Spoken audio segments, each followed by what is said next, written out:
अस्सलाम वालेकुम नाजरीन। प्रोग्राम का नाम है बीमारियां और उनका इलाज। कल हमने एक बीमारी जो जल्दी बीमारी है उसका जिक्र किया। मेरे साथ हैं आज फिर थाईलैंड बैंकॉक से डॉक्टर शहजाद अहमद, जो प्रिंसिपल भी रहे हैं कॉलेज के और बहुत मुस्तनद, और इनके जो नुस्खा जात हैं वो माने जाते हैं। और लोगों ने इनका प्रोग्राम बड़ा पसंद किया। हमें बहुत सारे लोगों ने कमेंट्स किए, पूछा है, इनका राब्ता नंबर मांगा है। आज इनसे ये पता करेंगे कि हम राब्ता भी तो नाजरीन, इसलिए आज हमने लाइव प्रोग्राम नहीं किया। हो सकता है क्योंकि लाइव में बाज़ दफ़ा कटिंग करनी पड़ती है या आवाज़ दुरुस्त नहीं होती है। रिकॉर्ड शुदा प्रोग्राम है तो हम 10 मिनट का एक प्रोग्राम करेंगे, यही वही उसी मजमून को जारी रखेंगे। जो लोगों ने कमेंट्स किए मैं उनको बताऊंगा, सवालात भी। जी अस्सलाम वालेकुम। जी वालेकुम अस्सलाम जी। आपका बहुत शुक्रिया। कल जो आपने मजमून छेड़ा है, इस तरह लगता है कि पूरी दुनिया में जल्दी बीमारियां अरूज पे हैं। तो इसमें कोई अमीर गरीब कोई मुल्क ऐसा नहीं है जिसमें ये ना हो। तो इसी में कुछ लोगों ने कमेंट्स किए। बाज ने पूछा दवाई कहाँ से मिलती है, बाज ने पूछा हमें डॉक्टर साहब से कॉन्टैक्ट नंबर ले दें, बाज ने पूछा है कि यूरोप में किस तरह लेके आया जाए क्योंकि एयरपोर्ट पे मसला होगा। सस्ती तो मिलेंगी पाकिस्तान से या इंडिया से, उनके मंगवाने का तरीकेकार बताइएगा। और एक दो मैंने आपको कमेंट्स भेज भी दिए हैं। सबसे पहले ये बताइएगा कि यूरोप में ये दवाई कहाँ से मिलेगी। जी। नसीर साहब, ये जो मेरा अपना एक्सपीरियंस है, ये जितना मुझे नॉलेज है, जर्मनी में तो ये दवाइयाँ आम मिलती हैं। फार्मेसीज पे आप जाके ऑर्डर दे देते हैं। तो जो छोटी पोटेंसीज की मेडिसिन होती है, जैसे 30 में होती है, 200 में होती है, ये तो विद इन 1 और 2 डेज वो तैयार करके आपको दे देते हैं। ठीक। दूसरा, उसमें कुछ मदर टिंचर होते हैं या कुछ कंपाउंड मेडिसिन होती हैं, तो वो आप ऑर्डर करते हैं। मैंने खुद भी जर्मनी से लिक्विड अपनी छोटी सिस्टर के जरिए मंगवाई, वो यहाँ आई थी मेरे पास। तो मैंने जर्मनी से लिक्विड मेडिसिन मंगवाई थी, ठीक। इसलिए मुझे ये पता है कि वहां से इजीली ये दवाइयाँ अवेलेबल हो जाती ठीक। हैं। होम्योपैथिक तो मिल जाती हैं। मेरा मकसद ये जी था जी। कि जो आपने कल हर्बल का बताया है, बूटी का बताया है, और दो नाम लिए हैं। एक साहिबा ने तो लिखा है, बहुत हमारी प्रोग्राम पसंद करती हैं, देखती हैं। उन्होंने कहा कि एक दवाई तो मेरे पास है, एक नहीं, तो उन दोनों दवाइयों के बारे में बताया जाए कि यूरोप में किस तरह आएंगे। देखिए, आपको शायद इस बात का अंदाजा नहीं है या आपको शायद पता नहीं है कि जो दवाइयाँ होती हैं वो हम इनफरादी तौर पे कोरियर से बुक नहीं कर सकते। ठीक। दवाई किसी भी किस्म की ट्रेवल नहीं करती। ठीक। उसमें फिर ये होता है कि कुछ कुछ लोग जो है वो कार्गो के जरिए भेज देते हैं। वो थोड़ा टाइम ज्यादा लगता है, लेकिन कार्गो में सेफली वो दवाइयां आप तक पहुंच जाती हैं। ठीक। और ये जो हर्बल दवाइयां हैं, ये इंडिया और पाकिस्तान से बासानी दस्तयाब हैं और बिल्कुल बड़े आराम से ये मिल जाती हैं। मैं खुद भी इंडिया से ही मंगवाता हूँ, यहाँ पे भी, और पहले जब मैं पाकिस्तान में था वहां पे भी हम लाहौर से भी लेते थे। लाहौर में नारकली के सामने जी। जो शालमी मार्केट है, उसके शुरू में पापड़ मंडी है, वो हमारे लाहौर की, बल्कि मैं समझता हूँ पूरे पाकिस्तान की सबसे बड़ी हर्बल दवाइयों की मार्केट है।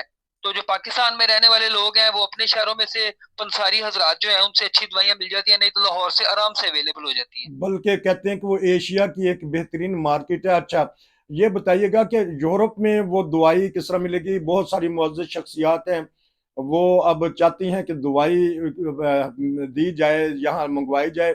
उसका कोई इलाज बताइए, कोई तरीक़ेकार। सर, उसका तरीकाकार फिर यही है कि हम यहाँ से थाईलैंड से कोशिश करेंगे अच्छा। कि पहले चेक कर ले कि हमें यहाँ दवाइयाँ मिलती हैं। अगर तो, क्योंकि जो दवाइयाँ मेरे पास होती हैं वो तो मेरे अपने घर के लिए यूज के लिए मैंने रखी हैं, जो मैं पाकिस्तान से लेके आया था। ठीक। लेकिन यहाँ पाकिस्तान से दवाई मंगवाना आसान है। यहाँ पे कुछ लोग हैं जो मंथली बेसिस पे यहाँ पे आते हैं, वो कुछ पैसे लेते हैं तो वो हमें दस्ती दवाइयाँ ला देते हैं। अच्छा। तो फिर यही किया जाएगा कि उसमें हम दवाइयाँ, अगर फर्ज करें यहाँ से जर्मनी दवाई जाती हुई या यूरोप में जाती हुई कार्गो से, जी। फिर मैं यहाँ से भेज दूंगा। वरना फिर ये मजबूरी होगी कि पाकिस्तान से आपको डायरेक्ट जर्मनी मंगवानी पड़ेगी। जर्मनी। अच्छा, जर्मनी एयरपोर्ट पे पूछ-गिछ हो सकती है, फिर क्या कहा जाए? ये आपके पास तो कोई ना कोई हर्बल जवाब होगा। में हर्बल में हर्बल में कोई पूछ गिछ नहीं होती। हर्बल दवाइयां जो होती हैं वो खाम हालत में होती हैं, उनकी कोई पूछ गिछ नहीं होती, कोई मना नहीं है उसका लेके आना। नाजरीन, ये दो जो दोस्त हमारे ये प्रोग्राम देख रहे हैं, डॉक्टर साहब ने बता दिया है कि मना नहीं होता, लेकिन जर्मनी एयरपोर्ट पे अच्छी खासी बहस करनी पड़ती है।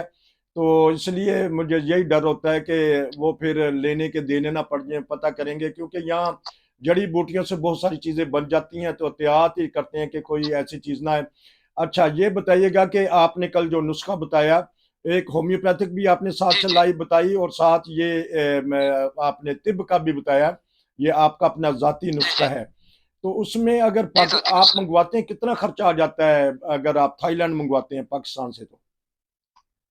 देखिए उसमें किलो का एक हिसाब भी होता है, उसमें 2 किलो, 3 किलो, क्योंकि 1 किलो से कम दवाई हम नहीं मँगवा सकते, क्योंकि उन्होंने जो पैसे लेने थे वो थाई करेंसी में हमसे वो 200 बाथ, जो वो पाकिस्तानी ₹1600 बनते हैं, वो लेते हैं 1 अच्छा, किलो के। अच्छा, और फिर दवाई परचेज़ करनी होती है, फैसलाबाद से करें, लाहौर से करें, वो परचेज़ हम करते हैं, फिर हम राइडर की खिदमात लेते हैं, वो दवाई परचेज़ करके उनके घर में पहुँचा देता है जो यहाँ पे आते हैं।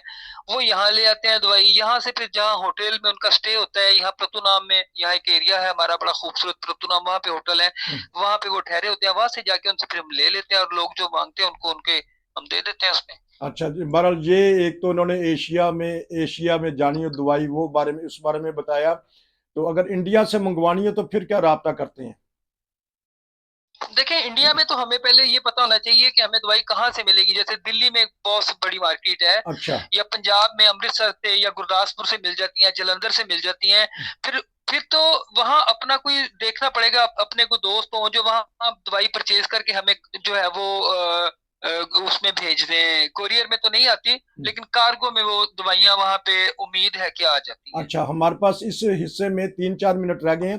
होम्योपैथिक क्योंकि यूरोप में मिल जाती है, जर्मनी में तो बड़ी मुस्तनद होती हैं। तो कल के बारे में फिर बता दीजिएगा कि बाज़ दोस्तों ने पूछा है और वो सवाल भी आप दोहरा सकते हैं जो दोस्त ने पूछा है, उस बारे में हो सकता है कि बहुत सारे लोगों को हो। एक दोस्त तो ये पूछ रहे थे नहाते हुए धप्पड़ पड़ जाते हैं, इस बारे में बताइएगा होम्योपैथिक इलाज? जी, मैं इस बारे में अब मुख्तसरन आपको 2-3 जो चीज़ें कल रह गई थी, वो मैं जल्दी-जल्दी आपको बता देता हूँ कि ख़ारिश में हम कौन-कौन सी दवाइयाँ किन-किन हालतों में इस्तेमाल करते हैं। ठीक, इसमें सबसे पहली दवाई हमारी होम्योपैथिक में होती है, ग्रेफ़ाइट्स उसका नाम है। ठीक, अब ग्रेफ़ाइट्स में वो कहते हैं कि शहद की मानिंद सफ़ेद रंग की लेसदार रतूबर जो है वो ख़ारिज होती है। कानों के पीछे या जिस्म में कहीं भी ख़ारिश की वज़ह से उभार बन जाते हैं और उनमें से लिक्विड यानी लेसदार मादा निकलता है, तो फिर हम ग्रेफ़ाइट्स मरीज़ को खिलाते हैं और मरीज़ चंद दिनों में ठीक हो जाता है। ठीक, कुछ ऐसे पेशेंट हमारे पास आ जाते हैं जिनमें वो कहते हैं जी कि ख़ारिश जो है ना, अब ख़ारिश की बहुत सारी किस्में हैं। ठीक, लेकिन इस किस्म में आमतौर पे पाकिस्तान में या गर्म मुल्कों में हम देखते हैं कि गर्मी में ख़ारिश बढ़ जाती है। ठीक। लेकिन ये एक ऐसी चीज़ है जो सर्दी से बढ़ जाती है। अच्छा, गर्मी से जो है इसको फ़ायदा जो है वो होता है। इनमें फिर हम जो है अ, फिर सर और हाथ के पैरों में जलन होती है। ठीक, गर्मी से इस मरीज़ को सुकून होता है, तो फिर उसमें हमारी दवाई जो होती है वो सल्फ़र होती है। ठीक, लेकिन सल्फ़र को हम ऐसे फ़िज़ूल में इस्तेमाल नहीं कर सकते। हम क्या करते हैं कि हम एक खुराक सुबह खाली पेट 30 ताकत में मरीज़ को देते हैं ठीक, और ज़्यादातर केसेज़ इस एक खुराक से ठीक हो जाते हैं। सिर्फ़ एक खुराक से मरीज़ ठीक हो जाता है। ठीक, तो ये गर्मी से जो है उसको सुकून मिलता है, लेकिन अगर उसको गर्मी से तकलीफ़ बढ़ती है, हुँ, तो फिर दवाई जो है वो उलट हो जाती है। फिर उसकी जो दवाई है वो आर्सेनिकम एल्बम होती है। वो अच्छा, भी हम 30 में देते हैं, ठीक, लेकिन वो हम दिन में 3 दफ़ा देते हैं। ठीक, लेकिन इसमें एक बात ख़ास तौर पे देखने वाली ये होती है कि जो सल्फ़र का मरीज़ होता है ना, उसकी ख़ारिश जो है वो बिस्तर की गर्मी से बढ़ जाती है। यानी गर्मी से उसकी तकलीफ़ें बढ़ती हैं, ठंडक से उसको सुकून मिलता है। अच्छा, डॉक्टर साहब इस तरह करते नहाने-धोने से हाँ जी, डॉक्टर साहब इस तरह करते हैं कि हमारे टिकटॉक के जो नाज़रीन हैं, उनके लिए सिर्फ़ हम 10 मिनट का लगाते हैं। तो ये सिलसिला यहीं से शुरू रहेगा, डॉक्टर साहब आप ही लाइन पे रहें। नाज़रीन अब हम छोटा-सा वक़्फ़ा लेते हैं और यहीं से हम शुरू करेंगे। जो हमारे टिकटॉक के नाज़रीन हैं, वो 10 मिनट का एक प्रोग्राम देखेंगे, फिर दूसरा हिस्सा फिर 10 मिनट का देखेंगे।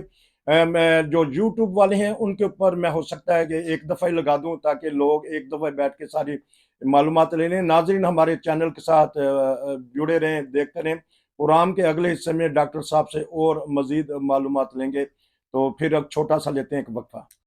नाज़रीन ये था प्रोग्राम का पहला हिस्सा। दूसरे हिस्से में हमने बहुत ज़बरदस्त किस्म की बातें की हैं, बीमारियाँ और उनका इलाज। वो भी ज़रूर देखिएगा, हमारे चैनल के साथ जुड़े रहें।